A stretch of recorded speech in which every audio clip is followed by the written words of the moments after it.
In the Australian Federal Parliament, preference or preferential voting gives you the power to influence the outcome. To get elected to the House of Representatives, you need an absolute majority, that is, 50% plus one. The Australian Electoral Commission's website shows a correctly filled-in ballot. You must number the boxes from 1 to the total number of candidates in this electorate. Your favourite needs your number 1 in their box. This is known as a primary vote, and it is by far your most important choice. Then you choose a second preference and continue to rank other candidates until you reach the last number. The last choice is almost as important as your primary vote.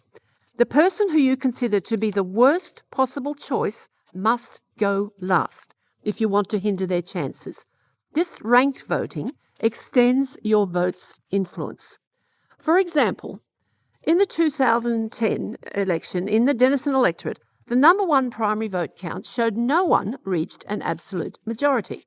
The ALP come closest, but they were still 14.21% short.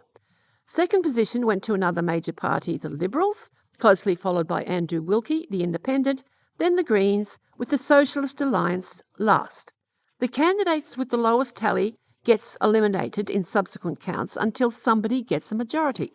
Remember, your favourite must get sufficient number 1 votes to avoid this elimination.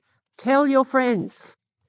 In this second count, the Socialist Alliance votes were distributed to their second preference votes, which went 4 ways, as usually happens. So after that distribution, the ALP was still 13.85% short, and the other 3 remained in the same position. On the third count, the Greens' exclusions provided the unexpected knockout blow to the ALP's chances. They received less than half the Greens' preferences and were still 6.32% short. Andrew Wilkie picked up more than half, which catapulted him into second position. The fourth count result was predictable, with almost 80% of votes from the Liberals group preferring Wilkie to the ALP, which resulted in his winning by 1.21% or 787 votes.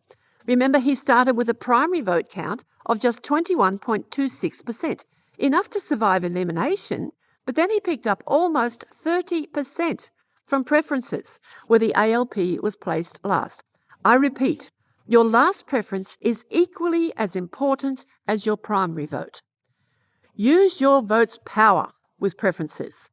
In the House of Representatives, the primary vote is crucial to survive the counting rounds. Always vote number 1 for the best candidate. Vote number 2 for the next best option, then rank all the other candidates, with the worst candidate last. Your vote is your right to choose who governs us. Please do it responsibly. It matters. Authorised by J. Burbidge for Voting Matters. Science Creek, Queensland.